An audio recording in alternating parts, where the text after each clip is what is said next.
that fight for the oppressed. Jehovah God, arise! King of glory, arise! And let those that cut the life of my son short. The God of vengeance, arise. Everlasting living God, arise. Those that killed my soul, Baba God, everlasting living God, the means they used to kill my soul. You are God that never does this. You never sleeps. You know all. Those that connected and those that are supporting the evil, oh Lord. Baba God, you know all. Creator of heaven and earth, arise and prove today that I serve you from the bottom of my heart. And let me see the result, oh God. Let me see the result, everlasting living God. Arise. Jehovah, move. Yahweh, move. Everlasting living God, move. Thanks for staying with us. Now, human rights lawyer Femi Falana, SAN, has reacted to a legal advice issued by Lagos State Director of Public Prosecution Adetoun Lanre-Adeniyi, clearing staff and students of Dowen College of complicity in the death of the 12-year-old student of the school, Sylverster Oromoni. Falana said that the legal advice had not laid to rest allegations of murder leveled against the suspect. He also argued that the legal advice was hasty, owing to the fact that the chief coroner of Lagos State ordered that an inquest be conducted into the circumstances surrounding the unnatural death of Sylverster Oromoni. The inquest, which commenced before the coroner on December 16, 2021, had been adjourned to January 15, 2022 for further hearing, Falana noted.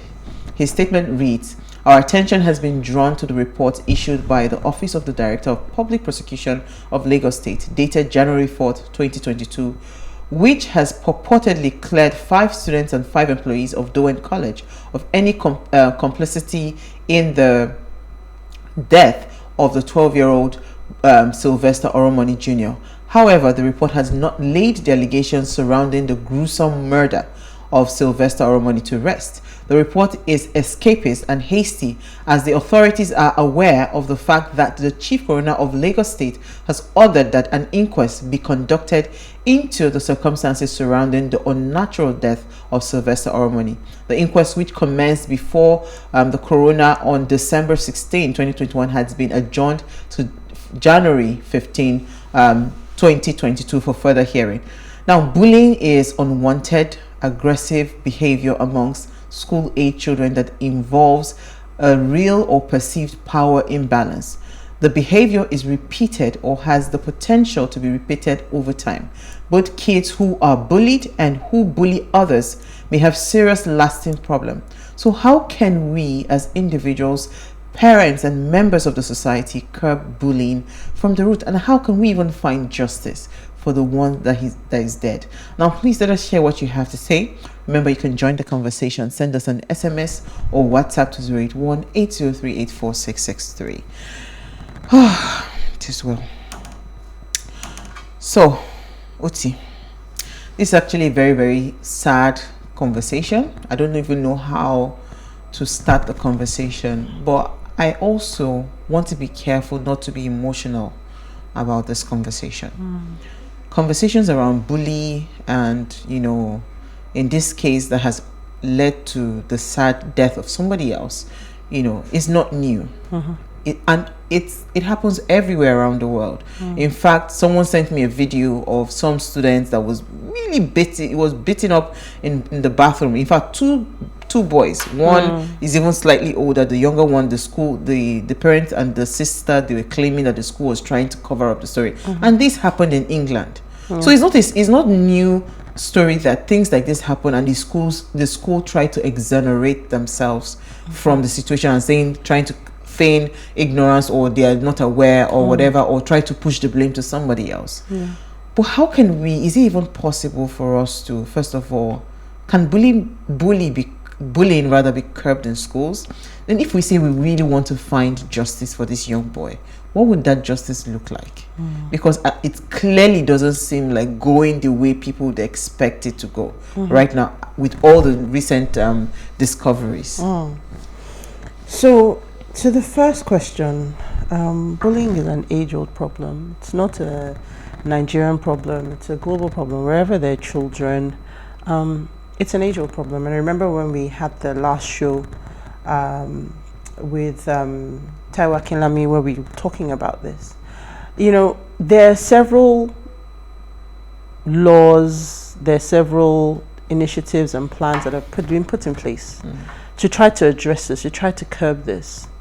But it persists. Why? Because for me, it involves human beings, right? The situations that create bullies, the situations that cause bullying to thrive, they still exist today. In fact, in Nigeria, I think those situations are getting worse because, as we've said many times on the show, values are being lost, morals are being degraded, excesses are not being curbed. In fact, they're being fed, they're being allowed to do whatever they want. No is not a word that lots of children are accustomed to these days. So, is bullying something that we can put an end to? I don't believe so. We can make efforts because, of course, there are schools, there are people, there are parents who don't allow such things to thrive. It is possible. But it does take a very concerted effort along all the different parties, because there are many stakeholders in the school system, and everyone can be a weak link in that chain that can prevent bullying, because there's the children, there is what they face in school, there is what they bring from home, there is their personalities, then you have is all exactly you have their parents, who we all know how parents can be. Then you have the school itself. I raised it on the last time we talked about this. I said, look, when you put your child in the school, be sure that your values align with the values of the school. Because we've seen disturbing videos on social media where someone bought a 45 million or whatever millionaire car it was for a 3-year-old. And the school walked his classmates out to show them the car, and they're all taking pictures. And, you know, that shouldn't be allowed to happen. So if your child is in a school, make sure that you understand and your values are aligned with that school. So in that sense, it is possible. But when you think about the very many players that you have in that ecosystem, there's so many places where it can go wrong. And for it to go well and for it to go right, it's a concerted effort from every single set of people. So can we stop it? I don't think so. Now, I asked the same question today. I said, what does justice look like? Because many people that I've spoken to, and it's not wrong to be emotional. Let's not forget that a 12-year-old boy has lost his life.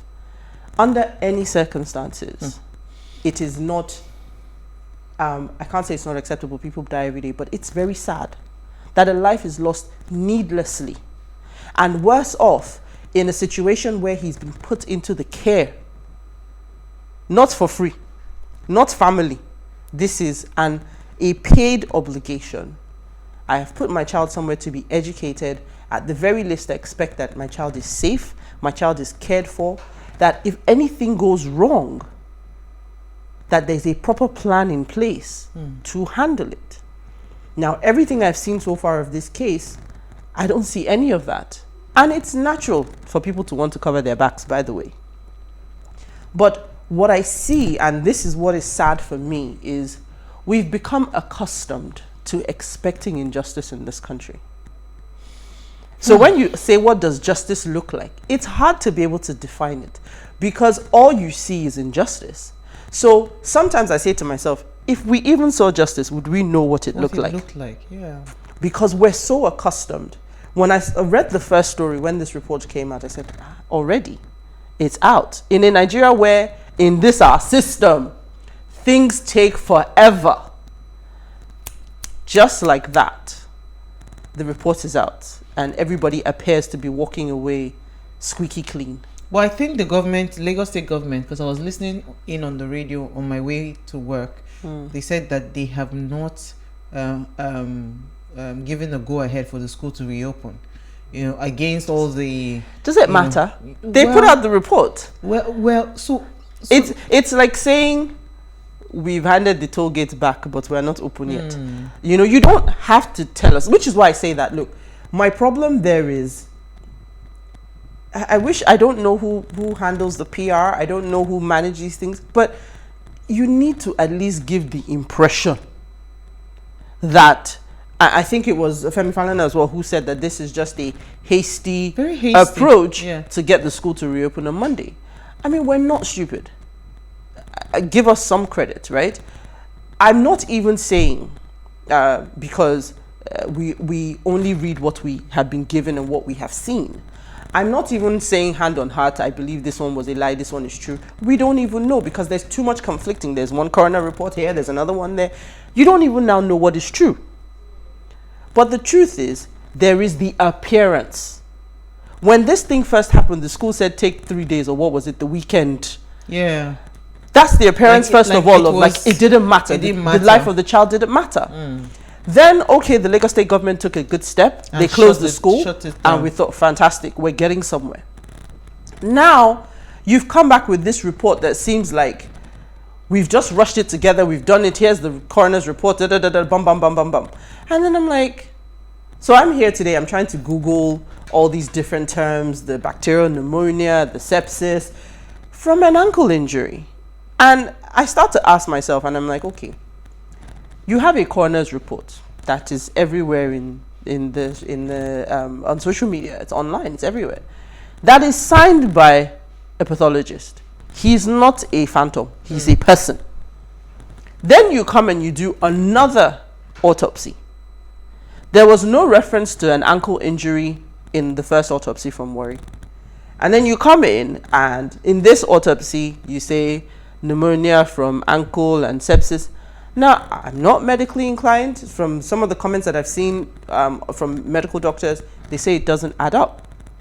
But before we even go to understanding whether it adds up or not, please, you, the pathologist that did the first one, how is your report so different from this report? Clearly, there's a problem there. So, the minute you even have that, this is why I say Lagos State putting this out, the minute you have such discrepancies, do you not believe that people will ask questions? And when you're already existing in a place where people don't trust what you say, what you do, what you stand for, is your goal not to show people that you're not just, this is not even ticking the boxes now. This is you just trying to be like, you know what, we need to just wrap this up quickly and put it away. Yeah. Because we're hoping that what will happen in Nigeria what always happens in Nigeria will happen is that people will forget. But one thing you forget is that a child is dead. And people are not likely to let that go very quickly. No, but we can't even afford to let it go. Oh no, there's the hope that, I mean, we've moved on from many deaths, come on. Yes, we're somewhat desensitized to it. Yeah, but it is that understanding that, look, at least let's even try. Let's not just appear to be trying to pull the wool over people's eyes. Because even when you've done it at this speed, nobody wants to give you the benefit of doubt. Because there is so much doubt.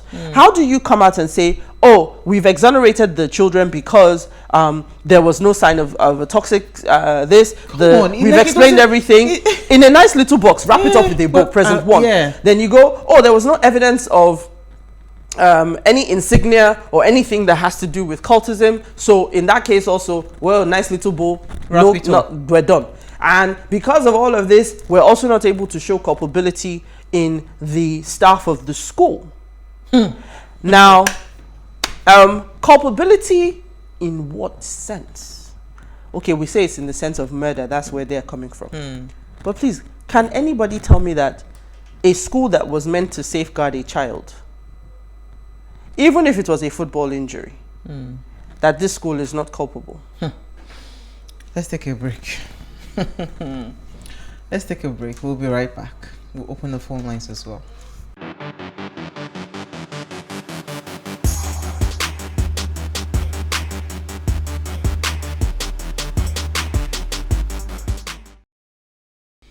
All right, so if you just tuned in, it's our ladies' night out, and we are talking on the death of Sylverster Oromoni and calling for justice.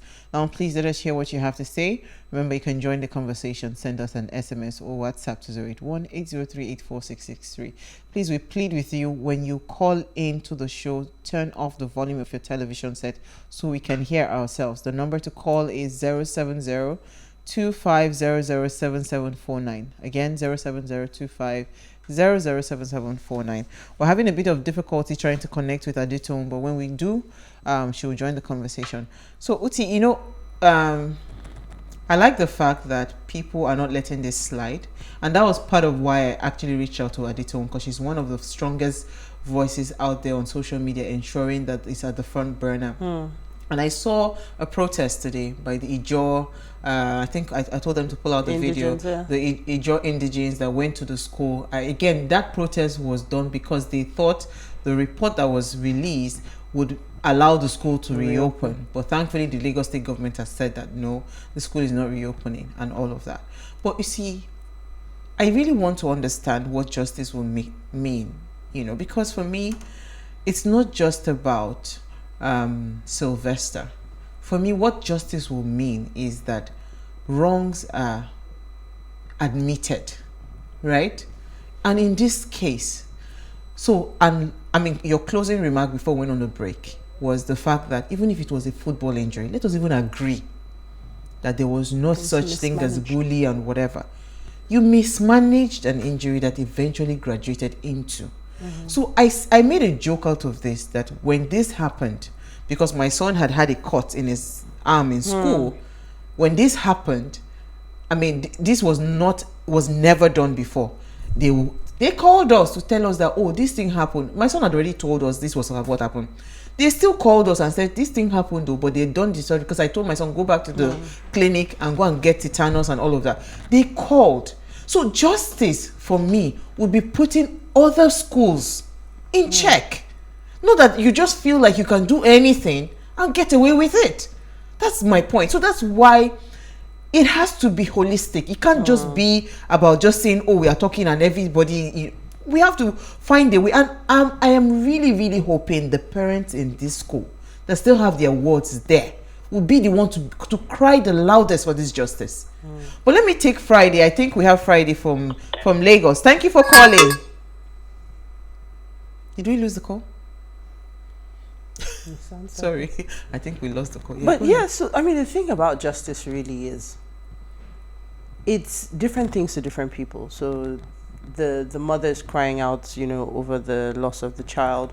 I saw a video where the father said, look, he knows that the school is not the children. So he knows that, okay, if the son was as alleged attacked, that wasn't the school's fault, that it was the 5 boys that did it. But the school also has a responsibility, because, and this for me is where, like, when you talk about the parents in the school, I say bullying is not a hidden thing. Usually, everybody in the school can tell you who the school bully is. They can tell you who the kids are that are doing it. There might be fear, there might be worry, but they can tell that it's happening, right? So, other parents in the school today, are your kids being bullied? Because you have to speak out. Absolutely. Let me take a call quickly from TY from Abuja. Thank you for calling. Hi. Thank you for calling, TY. Yes. Okay, so my name is CY, and I wanted to contribute to this. Go ahead, please. Conversation.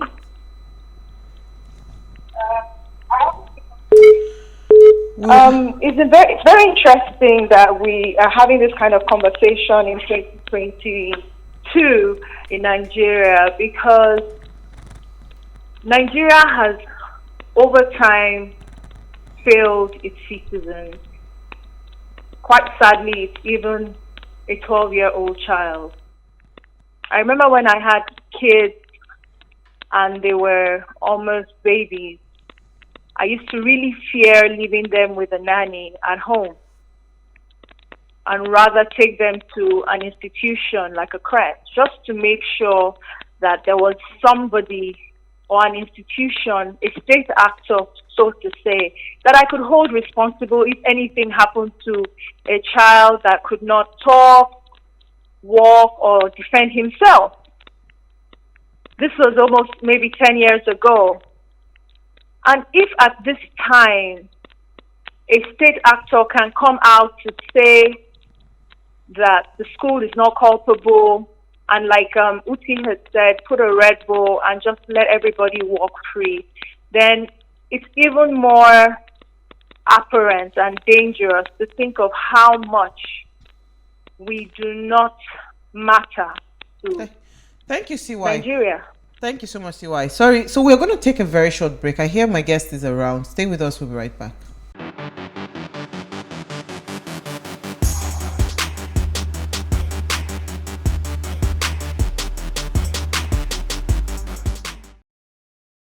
All right, thank you for staying with us. We have Adetoun with us live. Sorry, I had to pull her. She came right from Abuja to the studio. Thank you so much, Tomo. You know what? Thank you. Yeah. I'm happy that you're here because you are the forefront of this conversation. Just help us break down what exactly is the state of situation right now. Okay, so hello everyone. So basically, the government has spoken, the DPPR has spoken, the governor has not spoken, the Commissioner of Education has not spoken as far as we're concerned, the Commissioner of Police has spoken, and now they've, just like that, close the case. That's what they're saying, that, okay, oh Israel, back to your tent, everything should normalize. But that's not what it is. That's not what we're looking at. That's not what we want. That's not what we envisaged. That's not what we hope for. So now the case is going to reopen. If the legal system has failed us, if the government has failed us, let's see what we can do as citizens.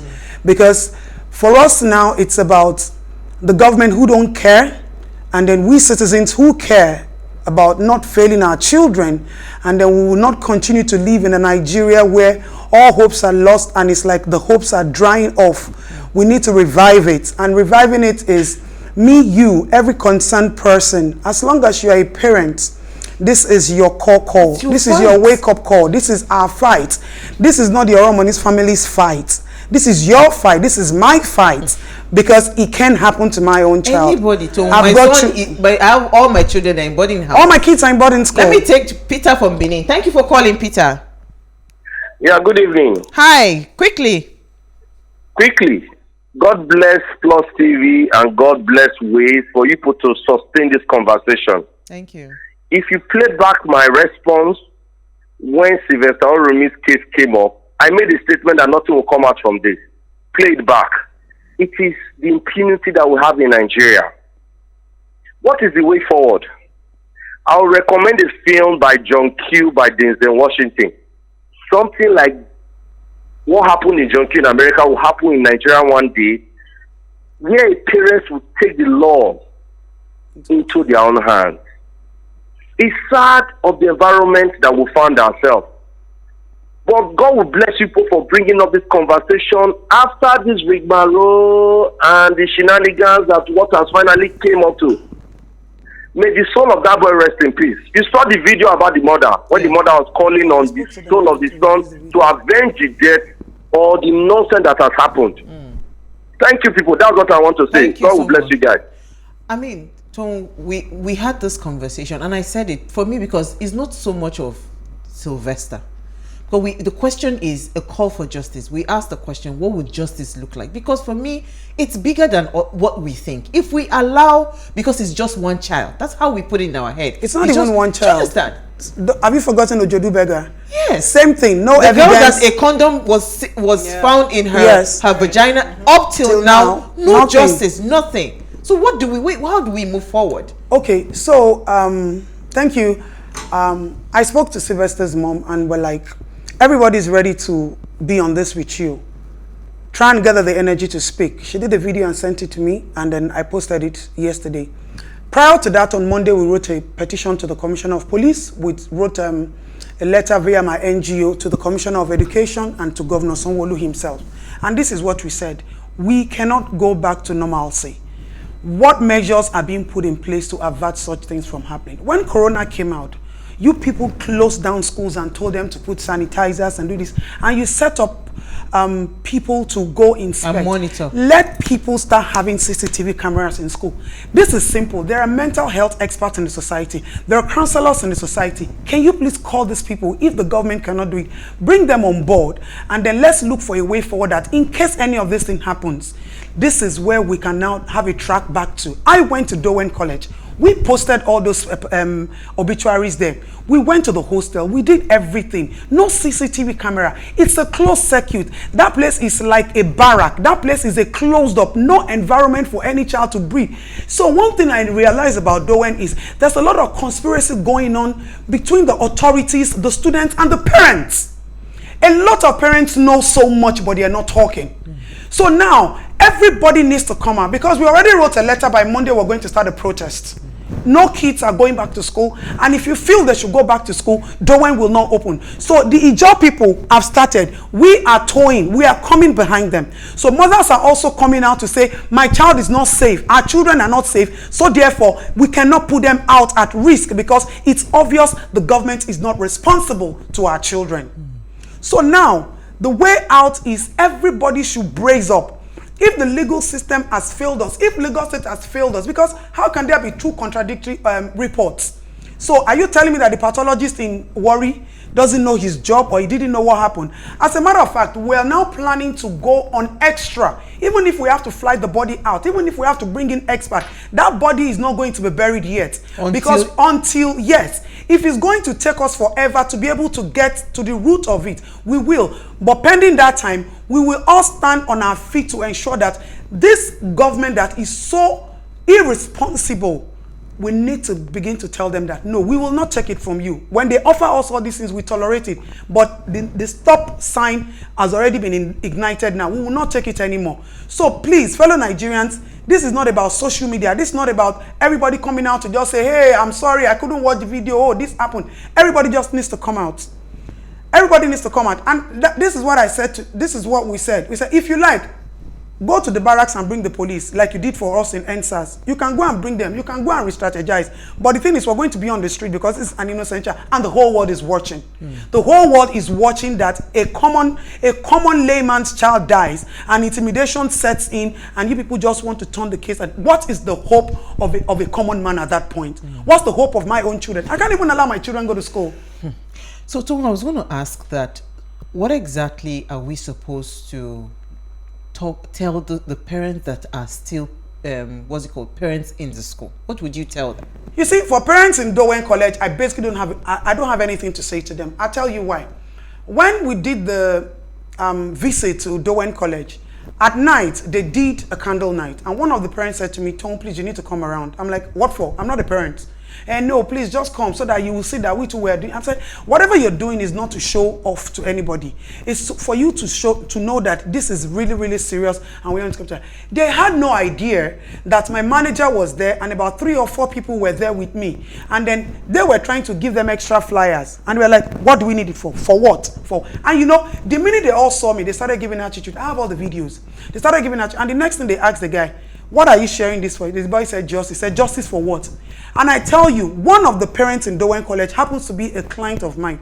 She told me, my son said that Sylverster has sepsis. I said, excuse me, madam, you know I know all these things that you're talking about. How come Sylverster has all these things and the school kept him? Where is the medical record? Which drugs were they giving him? You cannot tell me that as big as Dowen College, they are not affiliated to any big hospital, that in case of any emergency, from the clinic, you take the child to the hospital. Now, you take the child to the hospital, then you call the parents that, okay, this is going beyond measures, and then we've taken the child to the hospital, so you can come and see your child in the hospital, and if you want to take him home afterwards, you can take him home afterwards. That's what they charge for all these things. Go and look at the breakdown of their bill. So where is that channel? So where is that channel? Where is that track record? There's no track record. When Sylverster was going on, which drug did you hand over that you've been giving to him? These are simple questions that if you are very sensitive, these things don't need argument. Now, you said the boy fell off during football. How come the autopsy report is not even linking it to the football that he fell down?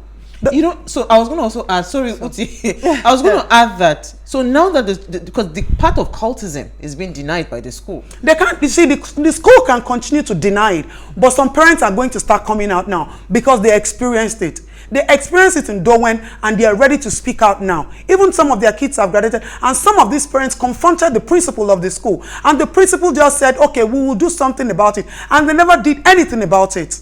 So it's very absurd. My son has never come back from school to tell me that mommy cultism. If you don't know it, you don't know it. If you know it, if you have an idea, you know something like that. So why would somebody just say cult if it's not as if he knows something about it? So here's my question, because it sounds like you've interacted with the school quite a bit. How are parents quiet? Because I'm listening Because to they've you. silenced them. So that's where I want to come to. How? Because I am bringing my child here voluntarily. It's not like I'm it's not paying free. you. It's Some not parents free. are on. Some parents are on. What do you call it? They're on free education. A parent that I spoke to said, "Where is she going to get the school fees to pay from? Where is she going to get the school fees to pay from?" So she'd rather They're put talking her about child at stigmatization. That okay, if their kids go to another school, I said that's not the issue. Everybody is aware. Everybody knows that this is happening. My own kids came back from boarding school and said the principal already discussed it with them. And as a matter of fact, the school immediately had to separate the seniors from the juniors because of this. Let me take Giwa from Adamawa State. Sorry, we've been holding off on the calls for a while. Are you there, Giwa? Quickly. Yeah, I'm there. Go ahead, Yeah, I'm with please. you. Yeah, good evening. Thank you for calling. Go ahead, please. Seriously, it's a very pathetic situation when we look at what has happened to that boy.